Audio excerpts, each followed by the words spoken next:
Hello and welcome into the mist. I'm Locke, my pronouns are they, he, and I will be your wereraven today.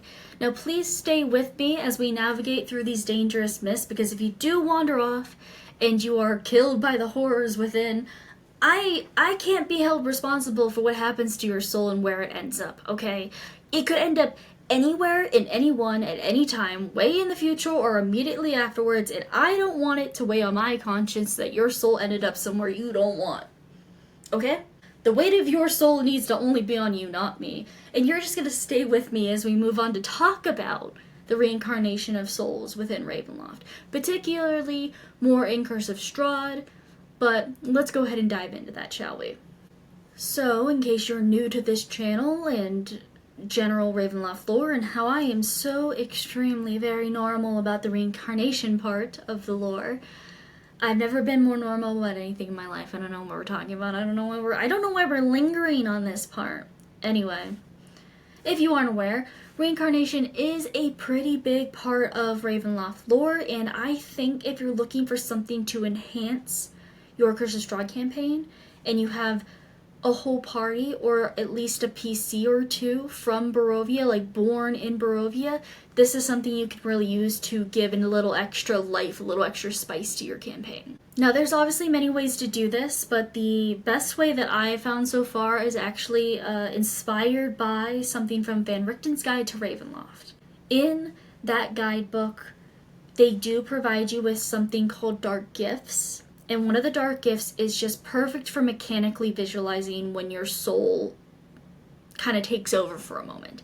And I know technically the dark gifts are supposed to be used as like you make a deal with a dark power or dark lord or some other higher evil entity to achieve something. You kind of get a dark gift in return, or they might ask you for something and they kind of give this to you as like a little extra.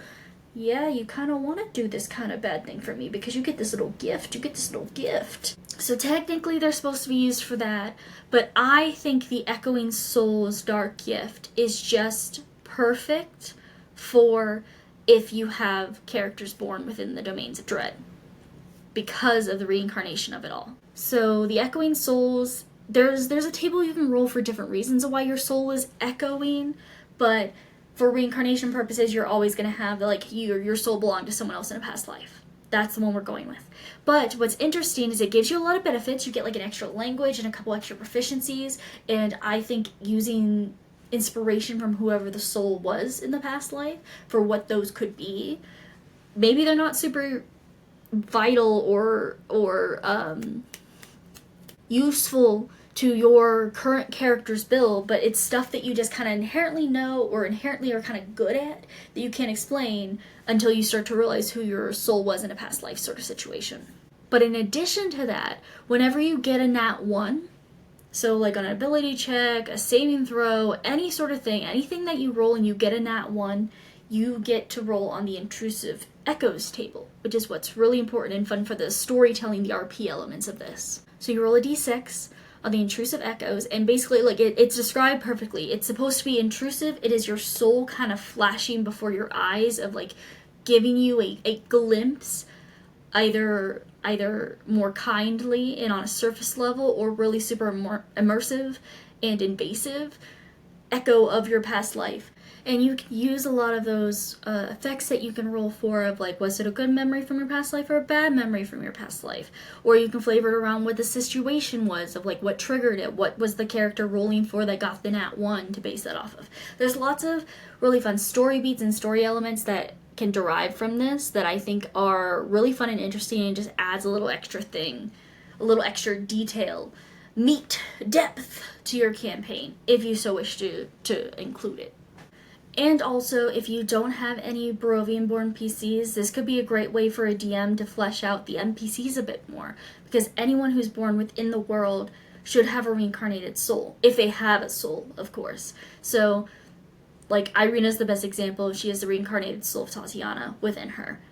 That's the one we get canonically, but technically, Ismark should have a reincarnated soul within him as well. Who was he in a past life? Does that affect how he carries himself today? It doesn't have to. But does it? So let's set some rules for this. Or, I don't want to call them rules. Let's set some guidelines for this, shall we? So this is not going to be an exhaustive list of reincarnated souls that you should use. This is just kind of who I'm thinking of right now. My top 10, just some people I'm thinking of right now. This recommendation is subject to change, but right now these are the top 10 that I think would be kind of interesting. I am going to stick to canonical Barovian big names in this list. I don't want to step outside of Barovia into the other domains of dread, into the rest of Ravenloft, even though technically, the reincarnation means that souls could come from other domains that you could plop into your Curse of Strahd campaign, but I think that gets very complicated very fast, and I think to keep this video a reasonable length of time, let's just focus on Barovian souls for our top 10. I am going to throw in a couple honorable mentions before we get into the list. Just some people that you kind of got to play with the timeline a little bit to make it fit, but I think they could be very interesting depending on how you want to move the puzzle pieces, because fuck the timeline. If it tells a better story, move the events around. Move the events around. The only event you need to have exactly kind of where it is when Barovia becomes a domain of dread. That's the only thing you need to know exactly when it was. Anything that happened before that, if you want to decide that happened afterwards to get some extra souls in place, baby, you do it. You do what's going to tell the best story for you, okay? Alright, let's get into our honorable mentions. I'm going to say Prefect Cyril Romulik. So, Cyril is a holy man, an archpriest of the Morning Lord from back in the day. He was called to Castle Ravenloft to consecrate the castle as well as the chapel within, and he gave Strahd the icon of Ravenloft back when he was human, which the icon of Ravenloft is one of the few magic items we get canonical in the module, and is a holy symbol for the Morning Lord as well as a totem of protection and good. It's very good for a module where you're fighting the undead constantly. And Cyril's an honorable mention because we don't know when he died. I say Cyril could technically... I think Cyril was a nod to the archpriest of the Morning Lord that dies in the I Strahd novel, that was a family friend of the von Zareviches and who was mentoring Sergei von Zarevich as he was learning the ways of the order of the religion. We could say that... Was his name Cyril? It might have been Cyril. That might have been the same name, and I can't remember, because it's been a while since I read I Strahd. So it could just be a nod to that, in which case he should have died at least months before that fateful wedding night. Or if you want that soul to be in play to give a bit more depth to that icon of Ravenloft, I think that would be more interesting, because you kind of don't really get a lot about it if you don't have someone connected to it more directly. You could have Cyril be the officiant of the wedding, and thus he was also killed in the massacre of the wedding night. It died that night, and thus his soul would be in play.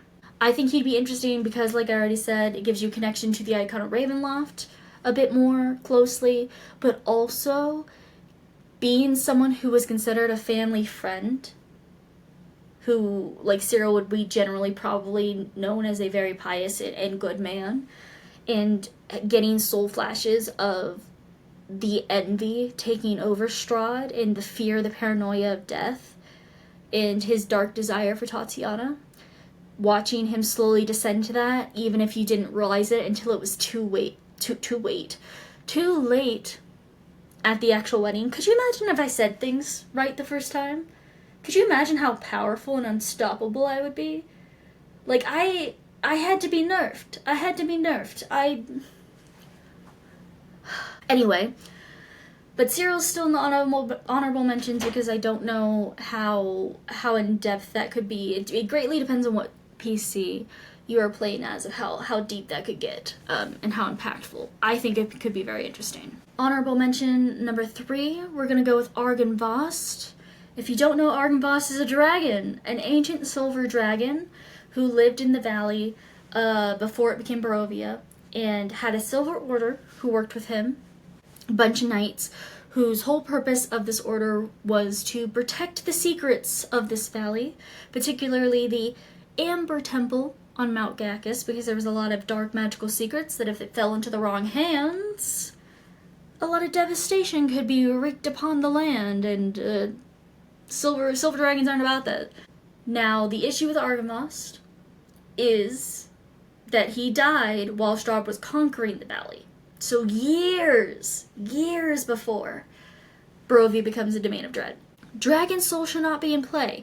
However, why wouldn't you want a Dragon Soul to be in play? Why wouldn't you want that? Move that fucking puzzle piece. Move that plot point after Barovia becomes a domain. Because dragon, we don't get that in the module. We get the stories of a dead dragon, Arkenvoss, and then we get a fucking trap of a blue dragon. That's like, is the blue dragon even real? No. Barely exist. Anyway, put the Dragon Soul in play. You won't regret it, I promise. It's not a bias on my end because of where I put the Dragon Soul. Okay, it's not. It's not. It's just cool and you should include it. And that's it. Okay, I've already been yapping for way too long, so I'm going to throw one last honorable mention in, and then I'm going to get to the actual list, the actual top 10 list. Last honorable mention, we're going to say Alec Willim. Now, Alec Willim is only technically canonical in the Strahd novel, and not the 5e module, but I think you should include that. I count the Strahd novel as canon in how I run my campaigns, and the reason why this is impactful is Alec Willim kind of had all the responsibilities that we associate with Rohirrim now. He ran all the errands, he protected Strahd, he kept an eye on things, he reported back to Strahd, all these things. The loyal right-hand man, the loyal bestie. And spoilers for the book, or if someone uses Strahd as like super canonical to your campaign, Strahd's first step into ascending to vampirism is that he kills Alec and drinks blood straight from his heart. It's Alec that he kills first. Not Sergei, not anyone else. He kills Alec first. The man who is the most loyal to him. The man that he had homoerotic tension with. Dare I say. Strahd gets down on the ground and shoves his face in the dirt to try to save Alec's life as he's about to slip off of a mountain cliff. And how he was willing to risk it all to save that man. There's other things too, but like that scene really parallels when they're on the parapet and it's raining, and it's right after Strahd made the deal with death or the dark powers, whatever we want to say it is, and he kills Alec. Alec doesn't even really fight him that much. He still kind of wishes Strahd the best, still tries to protect him, even as the life is leaving him.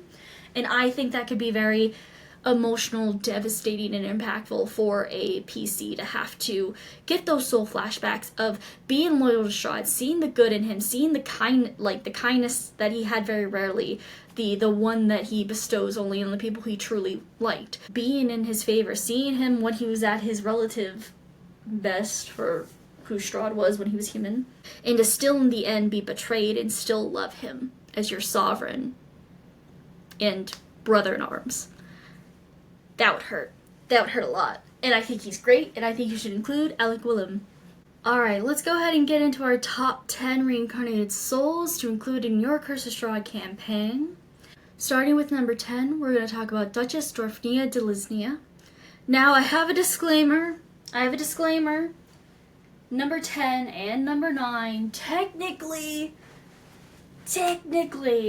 their souls shouldn't be in play. They died way before the wedding night, before Barovia became a domain. Should their souls be in play? No. Did I say that that's why people ended up in the honorable mention section? Yes. However, I'm justified in this because I think it could be really cool if you can include 10 and 9 together, which I'm gonna go back and forth. They go hand in hand. They're buddies, alright? So let's just start with Duchess Dorfnia. She was a noble who was determined to seduce and marry Strahd back when he was human. She was constantly showing up, probably much to his annoyance, because he was extremely uninterested because Tatiana was in the picture and living at the castle at that point. So despite Dorfnia's best efforts to prove herself to Strahd, his eyes were already elsewhere. Whether or not she fully realized that, or was like, maybe I can seduce his eyes away, who's to say? That's up to you. But she came hand in hand with her little jester, named Piddlewick, who is our number 9.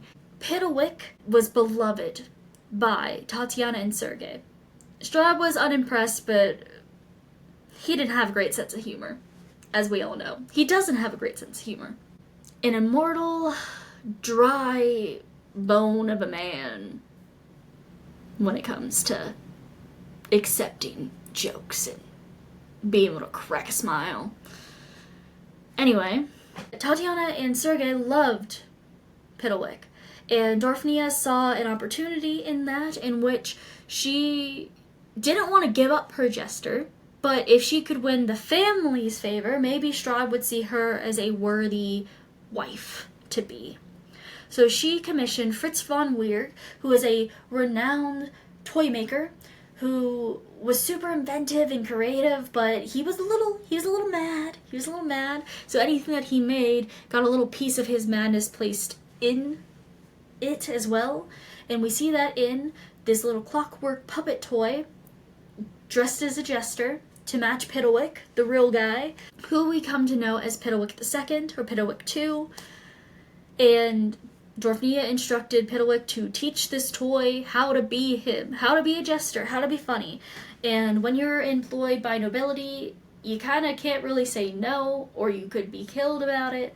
So, of course, Piddlewick started teaching this clockwork toy, this creepy little mannequin thing, how to be funny. However, Piddlewick II never quite nailed how to be funny. It was always a little unsettling, and also it couldn't really talk, you know? So jokes couldn't be said, and its mime act was a little, you know? So never quite achieved the whole being a jester, but once he got enough skills, Piddlewick II realized that there could only be one. He had no purpose. If the human Piccolo, if the human Piddlewick still existed, that little toy had no purpose. So Piddlewick had to die. So Piddlewick II pushed Piddlewick down the stairs during a moment of trust, because you don't think that the toy is going to be murderous, and Piddlewick died of his injuries once he landed at the bottom of a stone staircase. Dorothea dies before? I'm going to say before. I think Dorothea dies before, because she gets snowed in with Piddlewick II and Piddlewick in Castle Ravenloft while visiting, and she ends up just dying of an illness. She wasn't able to leave. They had to stay there for the winter, and she caught a cold, pneumonia, something, and just couldn't shake it, unfortunately. So she died rather peacefully, whereas Piddlewick died due to violence. But I think these two are interesting, especially if you can happen to use both within a party, because then you have souls having a dynamic that could parallel potentially how a dynamic grows with the current day characters. Dorothea's soul is interesting outside of just the parallels you could do with the storyline, because she was so romantically interested, or was just money hungry interested in Strahd, that getting reveals that you were desperate for this man that you are now in present day trying to defeat or are completely disgusted by, potentially. That could be interesting. And then for having Piddlewick's soul, I think that one's very interesting because, one, you get to see a side of Sergei and Tatiana, and the royals in general, from an entertainer's perspective, from that sort of connection of what do people say when they think that no one's listening. It's kind of similar to being like a servant in a castle sort of thing. But also you would know Sergei and Tatiana pretty well, and how much they loved you and adored you, especially because they were very good and kind people, to give you a little bit of a connection to that part of the main story arc of Curse of Strahd. Also, when Piddlewick II shows up, it would be interesting to see the conflict of, do we say that your character looks like the original Piddlewick? Like, just physically, does some of that soul manifest in your physical appearance, to where Piddlewick II thinks that its old mentor is back again and now it doesn't have a purpose, so now you have to die again. And there could be the rivalry between that of Piddlewick really trying to target your character with its murderous tendencies, as well as the development between the Dorothea and the Piddlewick reveals of, knowing that Dorothea led to Piddlewick being killed. Her actions directly led to her servant, her entertainer's death, and what that could develop and do throughout the campaign. Alright, number 8, we're going to talk about Elizabeth and Gustav Durst.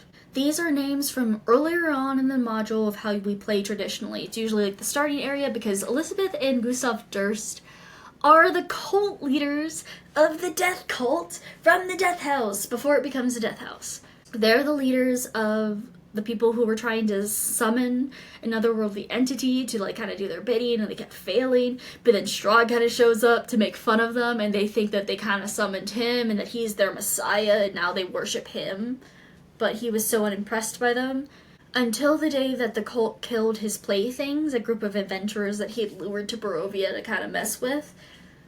Then he killed the entire cult in one fell swoop and was just like, you're gone. You're done. I don't want you anymore. You're pathetic and I hate you. Die now. Perish.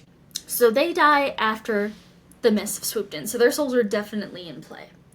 I think these could be very interesting souls to include because of the fact that you can go through the death house, you haven't had a whole lot of soul memories yet, you don't realize that it was you. Maybe you do start to realize as you're going through. Maybe Rose and Thorn are a little bit more wary around your PC because you have the soul of their mother or father, or maybe they cling to you a bit more because all they want is their parents back. And they don't fully realize the cruelty of how they died because their parents like locked them away and let them starve to death. They don't realize it, right? It could be a way to make the Death House a bit more impactful to your characters personally by having those souls in play. But also, if you guys get all the way to the other side of the map, you're doing things, it's been like weeks for you in game of how long it's been since you've been in the Death House, then you finally get enough memories that you realize that you were Gustav in a past life. And you are the reason so many people died and were punished and suffered and were tortured down in the basement of the Death House. Realizing that you neglected your children in such a way, especially if your party doesn't manage to put Rose and Thorn's souls to rest within the Death House so that their ghosts aren't haunting the place. Maybe that makes you guys want to go back and complete that, and you get to do like a 2.0 of the Death House. I don't know. I think it'd be very interesting. I think it could be souls to include if you want your PCs to struggle morally with who they once were. Especially if you're giving Elizabeth or Gustav to someone who's maybe a bit more good aligned and really wants to be a light in this world of darkness, to have to wrestle with who you once were in the suffering you caused, the darkness you brought into the world, and how your past sins, your past life sins don't dictate who you are today. That would be a very interesting inner turmoil to put someone through if they've, of course, are up to that sort of thing. Number 7, we're going to talk about Tasha Petrovna. Now, Tasha Petrovna, we don't get a lot about canonically, other than a few sentences and a few different parts of the module. So she is buried within the crypt of Castle Ravenloft. She has her own little space. She was buried with honor, for sure. And we get that she is the healer of kings. And what other part of her that's important is her last name, Petrovna. She is the ancestor of Lydia and Lucian from Vallaki, the priest of the Morning Lord, and Lydia is the Baroness, the wife of the Burgomaster in Vallaki. Lydia, we get that she claims that she's descended from people who were very high up and devoted and honored by the Morning Lord, blessed by him, and because it's been so long in the past and so many people have given up on the Morning Lord and the God of the Dawn, they haven't seen the dawn in who knows how long, that most Barovians have kind of given up on sunlight. And it's like the babble of fools and fanatics, right? Where like a lot of people don't believe Lydia, but technically it's true, and we see that in that crypt of Tasha Petrovna was a high priest of the Morning Lord that used to heal the kings of the von Zareviches, so maybe she served Berov and was taking care of him before he died. Maybe she even was around to heal Strahd. This shows again how aligned the von Zareviches used to be with a religion that is generally accepted as being very good and kind. So Tasha, we don't really know when she died, per se, but we could say that she was at the wedding because we don't get the timeline of that. I think we should say she's at the wedding so her soul could be in play. And the reason I think she's interesting, because once again, this is kind of very similar to Cyril, of getting to play that religious figurehead who was connected to the family and was brought in the fold and was trusted and stuff like that, and getting to see the good sides of things and the descent into madness that Strahd fell down into. But also getting to be someone that was respected enough by the von Zareviches that you could speak out against them when they started going a little too high and mighty and above all sort of thing. But also having Tasha's soul be in one of the PCs would give you a better reason to get to know Lydia and Lucian in Bluesky, because there's not a lot of reason if you don't find it, or if your characters don't for some reason latch on to those two NPCs, which is fine, which is totally fine, but like maybe they don't care about the religious side of things, which is fine. And with Lydia, a lot of people tend to gravitate more towards Victor, her son, rather than her. I've not had a lot of people care about her too much, and maybe having a PC who has a soul who's connected to them, they might be more intrigued to talking to those two NPCs in particular. Alright, number 6, we're gonna get into Kavan. Kavan is a favorite of mine. So Kavan, I don't really know when he died. I don't know when he died. We're not gonna talk about that. We're not gonna talk about... The timeline is flexible. I don't know why I'm panicking about that. The timeline is flexible. You tell the story that you need to, that you think is gonna be the most interesting for you and your players. That's it. So anyway, Kavan is a scary barbarian man who had... He was very much alive. He was very much humanoid. Probably human, canonically, but make him whatever you want. Who resided in the mountains, I think like when Strahd was conquering this part of the land. And he has a lot of similarities, despite him being very much alive, to a vampire, to undead. He hunted and existed primarily at night. He was a very nocturnal creature. And he wasn't above eating and drinking people. Eating and drinking people.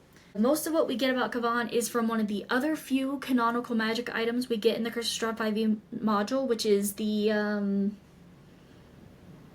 oh my god, what is it? Which is the blood spear, which I didn't have to look up and remind myself about, but it's a spear that sucks blood like a vampire, because shockingly, like I said, he kind of lived like a vampire even though he was very much alive. And he was important, the leader of the mountain folk, the berserkers, that we know today in the present day module. And I think Kavan is a wonderful person to potentially include as a soul reincarnated in one of your PCs, because of the parallels of how he lived his life and an undead.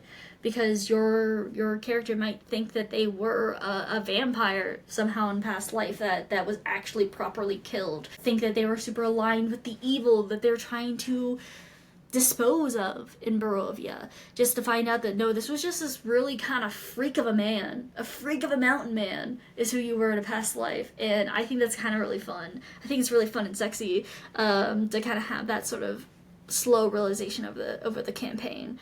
And again, it gives us a connection to a different part of the map. We obviously could get Kavan's opinion on Strahd as he was kind of moving in, and like the soft people of the valley being conquered and any of that sort of thing, but it's going to be very removed opinions. I think it's more, you're going to get to see a different element of morals and culture of Barovia's history. So I think that could be very interesting, and depending on, again, what alignment and what vibe of the PC you give this to could greatly affect them wrestling with who they are, and does that matter, which I think's kind of cool. Moving on to number 5, we're going to talk about Lugdana. Lugdana is a name that is likely to not come up throughout a Curse of Strahd campaign unless your party gets super involved with the Morning Lord Faith, or you include her soul in this whole reincarnation thing. I think Lugdana is really cool and gives a great connection to the holy symbol of Ravenkind, which is one of the artifacts you have to find as dictated by the Taroka reading in order to defeat Strahd in the end. It is a symbol of goodness and protection, of holy light. I think it's kind of interesting. This is a topic for another day. It's a holy symbol of Ravenkind, but it's connected to the Morning Lord, and that ravens are connected to the Morning Lord, but also I don't think in lore about Lathander, I don't remember there being a lot about ravens, but maybe that's a topic for another day. If you guys want me to talk about that whole aspect of things, let me know and I can deep dive into that lore, and I'll make a video about it. But back to Ludana. Ludana was a paladin of the Morning Lord who, it is rumored, left to legend, was approached by a raven and given the holy symbol of ravenkind that helped her fight undead, vampires, that sort of thing, until she inevitably died. So knowing that, and knowing that Strahd is the first vampire, her death is after Barovia becomes a domain of dread, obviously. So her soul could be in play. And since that's kind of all we know about her, you get to really make up who she is and what her personality was, what she believed in, like, other than obviously she was a paladin of the Morning Lord and wanted to defeat and eradicate the undead masses that had grown in Strahd's command. Could you tell I didn't know where that sentence was going? So you get to have fun with who was she, like, outside of that. But I think giving more history to the holy symbol of ravenkind would be very, very fun. Because outside of it just being the artifact, one of the artifacts that you need, you don't get to learn a whole lot more about it. Whereas, like, if you have a PC whose reincarnated soul is Ludana, who had that symbol first, that could be how you learn the history of, like, what has it been through, what can it do, instead of, like, you know, reading what the description says it can do, and it actually lets you maybe learn it through soul memories of what exactly the holy symbol is for and how it can aid you going forward. Maybe Ludana had an encounter with Strahd, and that's how she lost it. Maybe we learn how it left her. I don't know. I just really like how that could give some extra depth to something that is so vital to the campaign, as well as it could help a PC find some hope that they were always destined to do this, depending on how they interpret their echoing soul, you know? Definitely one of our more good aligned options that I've listed so far. But we're gonna leave the good behind. We're gonna leave the good behind as we go into number 4, and we're gonna talk about Leo Delisnia. Now, Leo Delisnia we don't get a lot about in the Curse of Strahd 5e module. The only thing we know about him is that you can technically find his bones in the Wachter house. And it's very obvious that they have been kept so that they can't be resurrected for a reason, but you don't really know what that is a nod to or what that's referencing if you have not read Strahd. So with Leo, I'm tiptoeing that line again of, like, how canonical is he? Because yes, we do get his name in the module, and you do see it, but you don't have the context if you haven't read the book. So Leo Delisnia was a Balverzi assassin who was targeting Strahd, and it came to a head on that fateful wedding night. And Leo's soul is definitely in play, because as we know from the Strahd novel, he is one of the few people who survived that wedding night. And he escaped to Kresk, to the Abbey of St. Markovia. And Strahd tracked him down many, many years later as a vampire to finally rid him of this world. And we get this really, really gruesome scene where Strahd kills Leo and entombs him in the Wachter house, like catacombs, but knows that he's going to turn into a spawn, and seals him in so that he is in this very small, tight space, no cracks to escape out of, just to be filled with this dark, insatiable hunger that he will never be able to satiate because he can't move and kill anything, to suffer until eventually that hunger consumes him whole. And that's where we know in the 5e module that he just becomes bones and is in a special box in, like, a closet or something in the Wachter house instead. That would allow that to be canonical, to where your soul memories of Leo may be experiencing that, of getting to kind of remember experiencing some of Strahd's first real big acts of cruelty, of torture, of not tolerating any sort of disrespect, and the loyalties that he expects from those who choose to serve him. You get to kind of see that firsthand and get to wrestle with, Leo wasn't a great guy. He was an assassin serving Baal, you know, the dark deity of murder.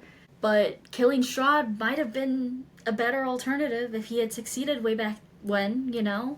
And then getting to probably have a bit more conflict, because again, if you end up going the route of having your reincarnated soul influence a little bit of like what you physically appear as, so Strahd might recognize some of Leo's features on your character's face, the tension, the anger, the potential target on your back that could put that you wouldn't understand until you've gotten enough echoing soul pieces to put together who you were in a last life. Even like the Walkers would probably see you as an enemy just automatically if you wanted to lean in that sort of thing. So if you wanted to have like conflict in that regard, Leo de Lisania would be a great soul to include. Also, obviously, he knew Tatiana and Sergei, so that also connects you to them to be more impacted by that part of the story as well. Alright, we're finally getting to the top 3, guys. Let's go, top 3. Alright, number 3, Saint Markovia. Saint Markovia is another one of my absolute favorite souls to include. I always put her in a very specific place. If you know, you know. If you don't, you don't. But Saint Markovia, another big figure of the Morning Lord. Obviously, she is ascended to sainthood within the religion. The Abbey of St. Markovia in Kresk is literally named after her. Her big claim to fame is, I believe, very shortly after Barovia becomes what it is and Strahd is a vampire, she leads the first rebellion shortly after to try to rid this land of this evil, and unfortunately fails and is felled in the battle with Strahd. And she is technically, whatever's left of her is entombed within Castle Ravenloft in the crypts, and I think her epitaph literally says that she's dead for all of time, because Strahd was so insulted by someone trying to take him out in such a way. And probably the betrayal of the Morning Lord faith, which is why he frowns upon it so directly in present days, because the church that was so aligned with his family suddenly turned against him. Disloyalty, he doesn't fuck with that. We know. Having another big figurehead of the Morning Lord faith could really connect you to that, and how helpful that can be with helping to rid the world of the evil, the darkness that is in, really leaning into bringing the dawn back to Barovia sort of vibe. It lets you expand upon the first time that someone tried to defeat Strahd. Like, it lends a hand to having the present parallel the past, if you would like it to, which I really like doing in my campaigns of your party is now trying to defeat Strahd centuries later, but now one of you is starting to have soul echoes of centuries past of the first time someone tried this and how they failed, and maybe that helps you and you change your plans. Maybe you realize you're starting to plan the same things that St. Markovia did and she lost, so you pivot your plan instead. Maybe it starts to make your character doubt that you can do this. If this great, powerful woman of the past that you know you once were failed, why would you succeed? Or do you become more aligned with your soul and you find that maybe this is your destiny, that this means that you are the one to finally do this. Your group will finally free Barovia. Depends on how you want to interpret it, how you want to interact with that sort of thing. I think having her soul in play also gives a lot of interesting interactions with the abbot, who has taken up residence in the abbey that is named after her. So if you want to have a little bit of conflict, tension with him as well, I think that is a great thing to include or to choose for yourself or to gift to a player. And I mean, it would also stand to reason that Markovia probably also knew the royal family, because they were so aligned with the Morning Lord faith back then. She probably also knew all the Bonzareviches and Tatiana personally as well. Alright, let's go into number 2. Number 2, we're almost there, we're almost at the end, guys. Number 2, Sergei Bonzarevich. Now we're getting into heavy spoilers here. Heavy spoilers. I'm trying to put better warnings because some of my players like to watch my content but don't want to be spoiled. They want to experience things in the game, so I'm trying to be a little bit better about warning about when I'm getting into like deep spoilers for the overall story. But Sergei is Strahd's youngest brother who was going to marry the love of his life. He was giving up his vows. He was supposed to become a holy man of the Morning Lord, and instead he fell in love and decided that that was worth pursuing much more than what his role as dictated by Bonzarevich tradition. So Sergei was the youngest. Strahd was envious of his youngest brother who got to live his life, who was more the mom's favorite, who got to experience his youth. And then he had so much of his life ahead of him, where Strahd was really struggling with feeling like he wasted all of his after he conquered this valley and all the warring he did, that he lost all of his youth because he needed to be a weapon. And then Sergei got with Tatiana, and Strahd became absolutely obsessed with her, and that's where we lead to him making the pact with death, and that fateful wedding night in which he kills Sergei and tries to take Tatiana for himself, and she refuses him. So, of course, including Sergei as one of your PC's reincarnations, that's gonna create a lot of really, really interesting RP moments. Really dark RP moments, because Strahd is going to become obsessed with breaking and destroying your player character if he thinks that you are Sergei come back from the dead. Sergei reincarnated. Especially if you get another chance at a youthful life, he's not going to want you to have that. He's going to want you to be as broken as he felt he was when he started despairing about how he was going to die soon and he wasted his life. So if you want a really nuanced, hard to navigate relationship with Strahd, giving your character Sergei's soul, because you have some good memories with him of like maybe he taught you how to fight, how to wield your sword better. There's days where he gave you good advice of being a royal and how to carry yourself, and maybe there was a good dinner or two, some laughs to be had. You would have love for your brother and see that, and you never saw the darkness in him until he was ripping your heart out of your chest. So if you want a complicated relationship, getting those soul flashes of those good moments while in reality, in present day, you're trying to take out Strahd because you know that he's caused the suffering of so many people and he doesn't care. Or you're trying to protect Irina now, and you just see what a disgusting man he is, and suddenly you have a flash of a memory that you can't escape from of Strahd taking you horseback riding and having a good day out with your older brother. That complicated relationship would grow from that. And I think that'd be very interesting. I think that'd be hard to wrestle with. Especially if you lean into the aspect of Strahd hates you and you don't know why until you realize deeper into the campaign of why he's treated you like an enemy of the state. And it's because he sees his brother in you, but you're not actually his brother. But you're suffering the consequences of the past. Again, a perfect soul to include if you want the present to parallel the past. It would also be very fitting to have a piece of Sergei come back, and that be with the party that finally is able to defeat Strahd, assuming your party wins in the final combat. Alright, lastly, we're gonna get into number 1, and that is Tatiana Fedorovna. Now, as I already said, traditionally how it's run, Tatiana's soul is in Irina Kolyana. However, you could technically put Tatiana's soul in a Barovian-born PC's body, if you wanted to. Now, I hesitate to ever do that sort of thing, and I have yet to do so.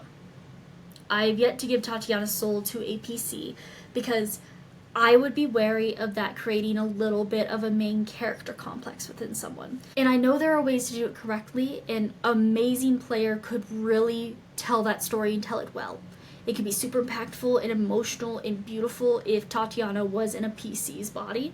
And in my big video where I interviewed 6 different Curse of Strahd GMs about how they've done certain things, I talked to a couple people of how they've handled Tatiana's soul, and Ethan, the buff DM, did talk about how he had an incredible experience where a player did have Tatiana's soul and how that went super well, but that player did not let the main character of it all get to them.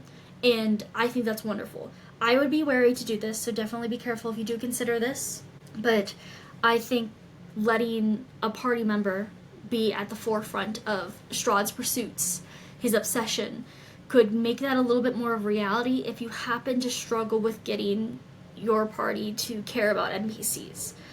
That is not a problem I have ever faced, but if that's something you struggle with, this could be a way to fix that. Of course, this is also going down a very dark route of you need to be prepared as the player who has to deal with that, of being this beautiful light in the world who was, subject of a very abusive, narcissistic man's desires, his projections, and what that would lead to in present day you are the one being stalked. You are the one that is the most important, and that obviously can cross some lines for some people, so it is something that you would have to be very open and honest about going forward, of like, what would that mean, and what could your fate possibly be if Strahd happens to get you and the party can't save you, of having to part with your character, because it is more likely for you to die or end up a spawn in Strahd's harem in the castle if you were to go that route, because that is always a possibility with whoever has Tatiana's soul.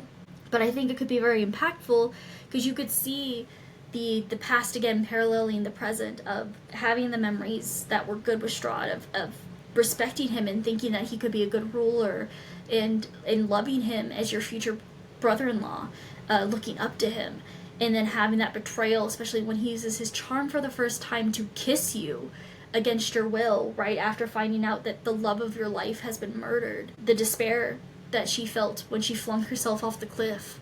And then, depending on how many times Tatiana has come back, of the memories of the other past lives, of her having to still hide and run from Strahd and remember that this has happened again and again, and the emotional turmoil that would be to realize that not only is this curse, the secular curse of torment that Strahd is going through, affecting him, it's also affecting you. I also think it'd be pretty sick for Tatiana to be there in the end to finally kill her abuser, just saying. Yes, so even though I was very obvious at the top of our number one that I have not used Tatiana in this way with a PC, and I don't know if I ever would, I would be very wary to. I would really need to trust the player who would be taking her soul on to do that sort of thing. I think she deserves the top spot, because I think her soul would be the most impactful to the overarching story, both personally for that player, for the party, and then as the greater story as a whole. Tatiana's soul is the most impacted by everything else at large, to where at every level that would be the most immersive soul to involve. But I think there's a lot of drawbacks to it. There's good ways to do it, there's bad ways to do it. I would be wary about putting her soul in someone that's not an NPC. But that's it. Those are my top 10 reincarnated souls, including your Curse of Strahd campaign, with a few little extra honorable mentions. Let me know if you found any inspiration for using this in your Curse of Strahd campaign for your PC or for your NPCs, or if you're a DM, if you're assigning them to your characters, your player characters. Very curious of what your thoughts are. Is there anyone that I didn't include in this list that you think that I should have, that should have maybe replaced one of the other ones that I mentioned? Did you learn anything new about the lore that maybe didn't come up in your Curse of Strahd campaign that you now might include in your next run? I'm very curious what your guys' thoughts are, so if you want to comment down below, I will be answering those and reading every single word. Because like I said at the top of this video, this is one of my favorite parts of Ravenloft lore, and it's something that I like to really lean into, but I don't know how many other people actually lean into the reincarnation of it all outside of Tatiana. So let me know what your thoughts are. If you're new here and you want more Ravenloft or tabletop content and some gaming, I've started gaming on the channel, because I really did want this to be a gaming and tabletop experience, because those are the things that I'm really passionate about. So I finally got the Let's Play side of things going. If you enjoy those things, please subscribe. Like this video lets me know that you enjoyed it. And now that we've gotten to the end of the video, I hope you've had a good time within the mist today. Please be careful on your way out, as your wereraven cannot guide you in the horrors in the real world, but while you're in here, least I could do, I suppose. Thank you all for watching, and I will see you guys next time that you find yourself wandering in here.